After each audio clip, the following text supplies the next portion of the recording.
बिस्मिल्लाहिर्रहमानिर्रहीम। अस्सलाम वालेकुम। लगता है अमेरिका के साथ बहुत बड़ा हाथ हो गया है और अमेरिका को बुरी तरह एक ट्रैप में फंसा दिया गया है। सूरत हाल ये पैदा हुई है कि जैसे ही अमेरिका ने और बरतानिया ने हमला किया यमन के ऊपर, तो सबसे पहली सूरत हाल ये थी कि किस मुल्क ने एयर स्पेस दी है और किस मुल्क ने अपने फौजी अड्डे दिए हैं हमला करने के लिए। आप हैरान होंगे, बड़ी अजीबोगरीब सूरत हाल हुई कि जैसे ही हमला हुआ तो यमन ने सबसे पहले यानी हौसियों ने तमाम ममालिक से राब्ते करना शुरू कर दिए। और ये जो 10 ममालिक की लिस्ट आई थी, ऑस्ट्रेलिया से लेकर ना जाने कौन कौन, ये जितने ममालिक हैं, Australia, Canada, Denmark, Germany, Netherland, New Zealand, south Korea, UK, US, अब उसके अलावा वो ममालिक जहां अमेरिका के अड्डे हैं, यमन ने फौरी तौर पर काम ये किया कि उन ममालिक से किया राब्ता और उन सब ममालिक ने उनको क्लियर कर दिया कि हम इस हमले में शामिल नहीं हैं। ना तो मिडिल ईस्ट के अंदर किसी ने अमेरिका को इजाजत दी कि उसके फौजी अड्डों से जाकर हमला करे और ना किसी ने एयर स्पेस। अब जो डेवलपमेंट सामने आई है उसने अमेरिका के पैरों तले जमीन निकाल दी है कि इन ममालिक ने हौसियों से राब्ता किया और उनको कहा कि देखिए हम इसमें शामिल नहीं हैं।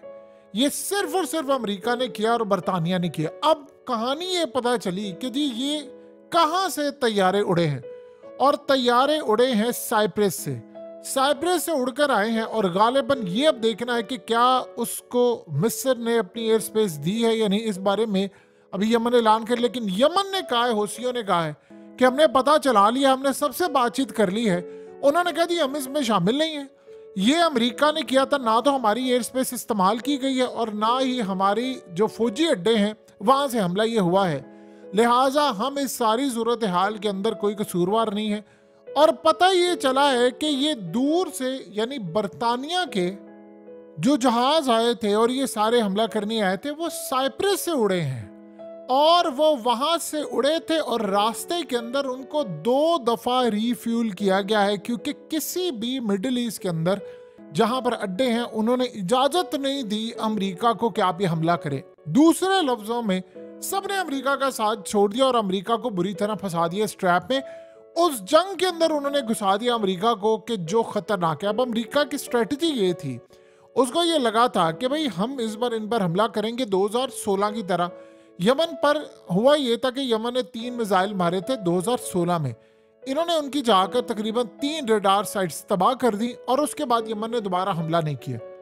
यमन ने आज ऐलान किया है कि अभी तो इब्तिदा है। अमेरिका ने ये समझा कि भाई अभी हमला नहीं करेंगे। उन्होंने कहा ये तो अभी इब्तिदा है, अब देखिए अब जंग शुरू होती है, हम रेड सी को तुम्हारे खून से लाल कर देंगे। उसने कहा कि हम तुम्हारे नाकामियों से लाल कर देंगे, यानी इतना तुम्हें मारेंगे अब तुम्हें अंदाजा नहीं। अब वो असल में कर क्या रहे थे, उन्होंने बैलिस्टिक मिसाइल और ये तमाम चीजें मारी। यानी अब जो सूरत हाल सामने आई है वो तो मीडिया के अंदर, जो खास और अरब मीडिया, उसमें तो ये बातें बड़ी सामने आना शुरू हो गई कि इन्होंने हिट किया है अमेरिका के वॉरशिप को। उन्होंने कहा कि हमने सबसे पहले ये देखना था कि हम इंफॉर्मेशन कलेक्ट कर रहे थे कि कौन कौन से ममालिक शामिल है। हमें यह पता चल गया है कि फलाने फलाने ममालिक सब ने कह दिया भी हमारी एयर स्पेस इस्तेमाल नहीं हुई, हमारे अड्डे इस्तेमाल नहीं हुए। हाँ ठीक है सब कुछ है, लेकिन हमले के लिए हमने इनको इस्तेमाल नहीं करने दिया। बिल्कुल इसी तरह जिस तरह हमने जब इनकी जानिब से मिसाइल मारा गया था तो किसी की एयर स्पेस इस्तेमाल नहीं होनी थी। अब ये अमेरिका के पैरों तले जमीन निकल गई है कि इतना बड़ा ये जो उसने नाम लिए जो इतने ममालिक है उनमें से तो फिलहाल अभी तक आप देख ले, इटली ने भी कह दिया, फ्रांस ने भी कह दिया, उन्होंने कह दिया हमने शामिल नहीं होना आपके साथ। अब ऊपर से हुआ क्या है कि इसके बाद जो ऑयल जा रहा था, ऑयल टैंकर्स जो थे सब ने मोड़ लिया, डाइवर्ट कर लिया और रेड सी सब कोई नहीं जा रहा कि वहां पर जंग छिड़ गई है। अब इसका नुकसान क्या हो रहा है, सबसे ज्यादा इसका नुकसान ये हो रहा है कि वो जो तेल यूरोप जा रहा था उसकी जो कॉस्ट है वो अब बहुत ज्यादा बढ़ गई है। वैसे 3-4% कीमत जो है वो आसमान पर चली गई है अब तेल की, और ये अब जब लड़ाई बढ़ेगी तो जाएगी। अब सबसे बड़ा मसला ये है कि जंग अब छिड़ जाएगी। अमेरिका ये सोच रहा था ये दोबारा हमला नहीं करेंगे, वो तो हमला करने के लिए तैयार है। वो तो सिर्फ इंफॉर्मेशन इकट्ठी कर रहे थे कि भाई पता चले कि कौन से मुल्क ने हमला किया है, कौन से नहीं किया, और हम देखेंगे उसको।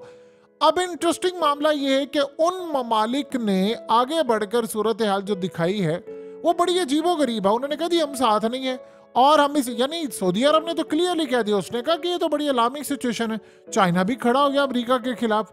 इवन क्या आप अंदाजा कीजिए कि रशिया भी खड़ा गया, उन्होंने कहा ये तो बड़ी खिलाफ वर्जी है। और सबसे बढ़कर जो सूरत हाल है कि वो ट्रंप आया मैदान में और ट्रंप ने आकर कहा कि देखिए ये तीसरी जंगे अजीम छिड़ने वाली है और ये पागल इंसान दिमागी तौर पर जिसका दिमाग काम नहीं करता, जो बाइडेन मुझ पर इल्जाम लगाते थे कि मैं तीसरी जंग अजीम छेड़ा हूं। मैंने तो कोई जंग शुरू ही नहीं की, मैंने तो बल्कि पुरानी जंगें खत्म की थी। इसने जंग छेड़ दिया और वो जंग छेड़ दी है जिसका कोई जवाब ही नहीं है। उसने अमरीकियों को कहा कि ये हमें तीसरी जंग अजीम में लेकर जा रहा है और ये अब इतनी तबाही की तरफ लेकर जा रहा है कि अननेसेसरी था कि आप यमन के ऊपर हमला करते। आप इस मामले को रिजॉल्व कर नहीं सके, आपने कैसी जंग छेड़ दी है जिसमें हमें कोई सपोर्ट ही हासिल नहीं है। अब सोचिए जरा यमन ने क्या ऐलान किया। ओजियो ने कहा है कि जी हमें बिल्कुल क्लियर पिक्चर होगी, हम सिर्फ उसकी इंफॉर्मेशन इकट्ठी कर रहे थे। अब हमें पता चल गया है कि इस हमले में सिर्फ 2 मुल्क शामिल है, सिर्फ 2, बर्तानिया और अमेरिका। अब होगा क्या, सबसे पहले तो उन्होंने अमेरिका और बर्तानिया के जो वॉरशिप्स हैं उनके ऊपर करना है हमला। एक तो सूरत हाल ये हो गई, जो पहले इसराइल के लिए हो रहा था वो अब होगा अमेरिका के लिए। एक तो सूरत हाल ये। दूसरा, अब वो सिचुएशन देख रहे थे कि किस मुल्क ने कहा ये साइप्रस से उड़कर आते। अब यहाँ डिसएडवांटेज अमेरिका को सबसे बड़ा ये है कि देखिए आप हर रोज स्ट्राइक करने के लिए वहां से उड़कर नहीं आ सकते कि आप वहां से आए और ये वो आप रिफ्यूलिंग करें। अब उसके बाद जाहिर सी बात है ऐसी सूरत हाल होगी तो वो हमला करेंगे। आपकी मिलिट्री बेसिस हो करीब हो तो आप आ सकते हैं, रोज रोज तो आप ये काम नहीं कर सकते कि आप वहां से आए और फिर आप कर चले जाएं। अब उन्होंने असल में फैसला कर लिया है कि उन्होंने जंग वो छेड़नी है जिससे अमेरिका को किसी सूरत बचत का कोई मौका ना मिले। और अब वो तैयारी करें पूरे बहुत बड़े हमले की, इतने बड़े हमले की और इतने बड़े स्ट्राइक की तैयारी करें हैं कि जिसका आप और हम अंदाजा भी नहीं लगा सकते। जंग इन्होंने छेड़ दी है। अब इस जंग के अंदर जो आगे बाकी मामला होने जा रहे हैं उसमें एक चीज अमेरिका के लिए बड़ी खतरनाक हो गई है कि देखिए सबसे बड़ा ये अमेरिका के लिए एक बहुत बड़ा ट्रैप था। वो ट्रैप ये था कि अब कोई भी ऑयल शिप जो है अब रेड सी से नहीं जाएगा और ऑयल की जो सप्लाई वेस्ट को जानी है वो तो कट ऑफ हो गई है। और सबसे बड़ी बात आप अंदाजा कर लें कि वो जो यानी क्लियरली ये कहता था कि जी वो ऐसा हो जाएगा वैसा हो जाएगा, यूरोप को जब तेल और चीज़ें नहीं जाएंगी वो तो अमेरिका का साथ नहीं देगा। और सबसे बड़ी बात ये है कि अब सबसे बड़ा ट्रैप ये हुआ कि अमेरिका इसमें अकेला फंस गया है। मिडिल ईस्ट की कोई कंट्री इसके साथ ही नहीं है। सोचिए जरा अमेरिका के जहाँ जहाँ अड्डे हैं उन ममालिक ने यमन को कह दिया कि हमारे यहाँ से तो हमने तो इनको अलाउ ही नहीं किया। इसका मतलब है कि कोई मुल्क उनके साथ नहीं है, वो अमेरिका दूर से आ रहा है। अब उसको इनको क्लियर हो गया है कि हमला कहाँ पर करना है और जंग कहाँ पर होगी। दूसरा इसका एक और बड़ा मामला है कि इसके बाद हुआ ये है कि जो गजा के ऊपर फोकस था, अमेरिका जब जंग में कूदा है तो सारा फोकस जो गजा में था वो दोबारा अब गजा पर आना शुरू हो गया, यानी वो जो यमन पे था। अब उसके बाद सबसे बड़ा मसला ये पैदा हुआ है कि दुनिया भर के अंदर जो गजा की सपोर्ट थी वो आसमान पर चली गई। अमेरिका के खिलाफ गुस्सा और नफरत आसमान पर चली गई है कि अमेरिका दुनिया के अंदर इन्वॉल्व होता है। अब अमेरिका के जो बहरी बेड़े हैं उनके ऊपर भी हमला होगा, उसके जो ऑयल टैंकर्स हैं उनके ऊपर भी हमला होगा। और मजे की बात यह है कि ईरान के लिए बड़ा जबरदस्त काम ही होने वाला है कि 2 ही जगह से तो जाते हैं, या तो अपनाए हरम से जाते हैं या यानी 2 स्टेट ऑफ आर्म्स आप देख लें, या फिर यहाँ से जाते हैं। और करते करते फिर सूरत हाल ये पैदा हो जाती है कि वहां से इनका जब मामला जाता है तो इनके कंट्रोल से चीजें बाहर होती है। जब ईरान भी जाने नहीं देगा और फिर इस सारी सूरत हाल में ईरान ने इनको गले से पकड़ लेना अमेरिका को, तो अमेरिका की पोजीशन बहुत ज्यादा वीक हो जाएगी। उधर ईरान इधर यमन। अब ईरान देने जा रहे हैं उनको पूरी टेक्नोलॉजी, ऑलरेडी उन्होंने दे दिया। अब वो असल में उनके लिए प्लान बना रहे हैं कि कैसे अमेरिका पर हमला करना है। अमेरिका की फौजें इस वक्त है मुकम्मल तौर पर अलर्ट। हमले की जो सूरत हाल है वो एक तो शाम के अंदर, इराक में यमन की जानिब से डायरेक्ट हमले, और यमन गालिबन इस दफा इतना बड़ा हमला करने जा रहा है जिससे अमेरिका के कई जो शिप्स हैं वो समंदर में गर्क हो जाएंगे। अब यहां से आप अंदाजा कर ले कि एक हंगामी मीटिंग होने वाली है और जयशंकर जा रहा है ईरान मंडे को, और ईरान में वो जा रहे हैं और वहां पर जाकर जाहिर सी बात है वो उनको क्लियरली कहने जा रहे हैं कि देखिए इस जंग के अंदर आपकी लड़ाई जो भी है, यानी यहाँ पर सबसे ज्यादा जो अजीबोगरीब मामला ये है कि इस वक्त जो दूसरे कंटेनर्स आ रहे हैं, अमेरिका की कोशिश होगी कि उनके ऊपर कोई हमला हो जाए, कोई इंडिया पर हो जाए, कोई फलाना हो जाए, ये हो जाए, और ईरान पर या यमन पर नाम लगा दिया जाए और इनके बाद उन ममालिक को आगे लेकर आए कि भाई आप इस जंग में कूदें। देखिए 5 लोग मारे जा चुके हैं जो हमला हुआ है अमेरिका की जानिब से, और 6 के करीब जख्मी हैं। तो ये लड़ाई तो बढ़नी है। तो इसलिए जयशंकर को वो कह रहे हैं और ये मामला तो उनके सामने रख रहे हैं कि अमेरिका ने कुछ भी करना है, लिहाजा कोई भी काम होगा हमें आपस में करना है राब्ता। जैसे मिसाल के तौर पर अब यमन ने ये नहीं देखा कि फलाने मुल्क पर हमला कर दे, फलाने पर हमला कर दे, बड़ी खबरें आ रही है उसकी, एयर स्पेस इस्तेमाल की उसकी। अभी तक उन्होंने कह दिया, हमें पता चल गया 2 मुल्क शामिल है। उन्होंने सब कहा, उन्होंने क्लियरली कह दिया कि जो एयर स्पेस देगा हम उसके खिलाफ ऐलान जंग है। और बाकियों ने कह दिया भाई हमने तो दी नहीं है, ये तो उड़कर आए हैं साइप्रस से और वहां से होते तो इंटरनेशनल वाटर से आए हैं, फिर यहां पर आकर उन्होंने हमला किया। अब दूसरी जानिब आप ये देखिए कि अमेरिका के अंदर जो एक्सपर्ट्स हैं वो क्या कह रहे हैं। वो कह रहे हैं कि यूक्रेन के अंदर हमारे इक्विपमेंट थे, टेक्नोलॉजी थी, एडवाइस थी, हमारी मदद थी, ग्राउंड की एयर सपोर्ट थी, उसके बावजूद हम रशिया के आगे नाकाम हो गए। उन्होंने कहा फिर उसके बाद सूरत हाल ये है कि इस वक्त बजाय कि हम ये काम करते, हमने रशिया को मजबूत किया और एग्जैक्टली सेम पैटर्न यहां पर होने जा रहा है। हमने यमन को इतना मजबूत कर दिया है कि अब दुनिया देख रही है कि सुपर पावर का मुकाबला हो रहा है यमन के साथ, और यमन की अब बैक के ऊपर चाइना से लेकर रशिया से लेकर दुनिया की वो तमाम ताकतें खड़ी होंगी खुफिया तौर पर, जो अमेरिका का कबाड़ा करना चाहती हैं। और यूरोप मुकम्मल तौर पर तकसीम है, सिर्फ 2 मुल्क आएंगे। बरतानिया को बड़ी आग लगी हुई थी, ये ऋषि सुनक जो है उसको हद से ज्यादा आग लगी हुई है, और हद से ज्यादा उसको क्योंकि जो ताकतें इनको लेकर आती है फिर उनसे काम करवाती हैं।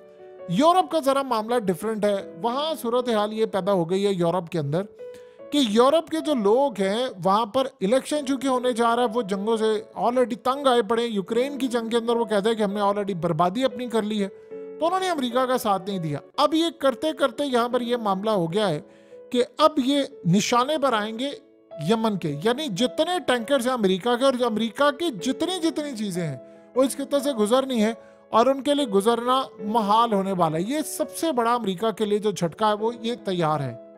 और उधर अमेरिका के अंदर यानी इनकी फॉक्स न्यूज़ की जानिब से खबर ब्रेक कर दी गई है। उन्होंने कहा है कि हिजबुल्लाह के जो स्लीपर सेल्स हैं वो बहुत बड़ी तादाद में अमेरिका में मौजूद हैं, जिसका बड़ा ज़्यादा नुकसान होगा। ट्रंप ने तो ऑलरेडी कह दिया है कि तीसरी जंग अज़ीम में हम जा रहे हैं और इस पागल बुड्ढे की वजह से जा रहे हैं। देखिए जो बाइडेन की जो औकात है उसका तो कोई लेना देना ही नहीं है। वो बैठी हुई पीछे उनकी इस्टेब्लिशमेंट बैठकर कंट्रोल करती है मुल्क और चला रही है, पता ही कोई नहीं। यानी आप अंदाजा करें लॉयड ऑस्टिन उसने हुक्म देना था कि अमेरिका ने जाकर हमला करना है या नहीं, और उसके बारे में खबर है कि वो पता ही नहीं है। वो बंदा 1.5-2 हफ्तों से अस्पताल में है, जिंदा है नहीं है, उसको कैंसर है, क्या हो गया किसी को पता ही नहीं है लॉयड ऑस्टिन है किधर। यानी ना वो मंजर आम पर आ रहे, उसने आगे बताना था दुनिया को। और जो बाइडेन की औकात ये है कि वो जो 80 साल एक बाबा उसको खुद पता नहीं है करना क्या। अमेरिका के अंदर अब लोगों को शदीद गुस्सा है, वो हर जंग शुरू करते हुए उनको गुस्सा चढ़ता है। और आप देखिए कि इसराइल के खिलाफ नफरत का लेवल ये है कि इंटरनेशनल कोर्ट ऑफ जस्टिस के अंदर जो केस गया है वहां पर इसराइल के जो वकीलों ने दलाइल दिए वो इतने भोंडे दलाइल थे। एक ही बात वो कहे जा रहे हैं कि ये जितनी तबाही हुई है गजा के अंदर इसके पीछे हमास का हाथ है, उन्होंने मजबूर किया है, उन्होंने ढाल बना कर रखा तो हमने उनको मारना था फलाना भाई। यानी उन्होंने इनडायरेक्टली एडमिट कर लिया कि हाँ जी ये सारा कुछ हमने किया है। आप सोचे कि इस सारी सूरत हाल में अमेरिका अब कितनी पोजीशन ले सकता है। यानी दुनिया की एक बहुत बड़ी जो आबादी है वो खड़ी हुई है इस वक्त बैक के ऊपर गजा के, और इस वक्त अमेरिका ने जो जंग छेड़ी है सोचे जरा, उसने ऐलान तो कर दिया है कि 10 ममालिक गए हैं और हमने साथ जाकर हमला किया, लेकिन सपोर्ट उसको कितनी मिली हुई है वो अभी तक वो कह रहे हैं जी सिर्फ 2 मुल्कों ने जाकर हमला किया। अब इस सारी सूरत हाल में जरा आप अंदाजा कीजिएगा कि अब अमेरिका के साथ जो हमला होगा पूरी कोशिश होगी। यमन ने असल में काम ये करना है कि पिछले हिसाब किताब पूरे करने हैं, इस हिसाब किताब को पूरा करना है, और सबसे बढ़कर ईरान इस अपॉर्चुनिटी को जाया नहीं करना चाहता। ये बात याद रखिएगा।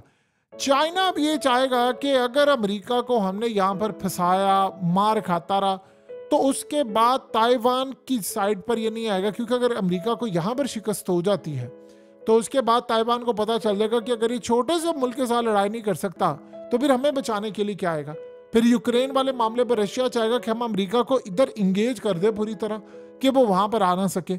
और उसके अलावा ईरान ने अपने अगले पिछले बदले लेने हैं। मुस्लिम कंट्रीज की बहुत बड़ी तादाद होगी जो चाहेगी कि अमेरिका को यहाँ पर ही कर दे, क्योंकि जंग अब खित्ते में फैल रही है। देखिए खित्ते में जब फैलनी है तो अमेरिका के घर में तो आग नहीं लग रही, मिडिल ईस्ट में ही लग रही है ना।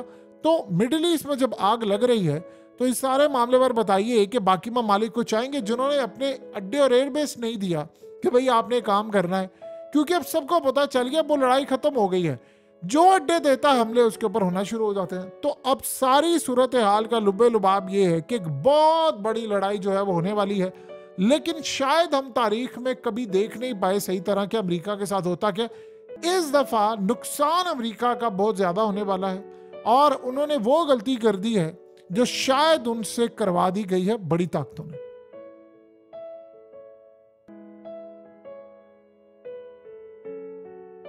हकीकत टीवी को सब्सक्राइब करना मत भूलें, वीडियो को लाइक करें, शेयर करें और कमेंट सेक्शन में अपनी राय का इजहार जरूर करें।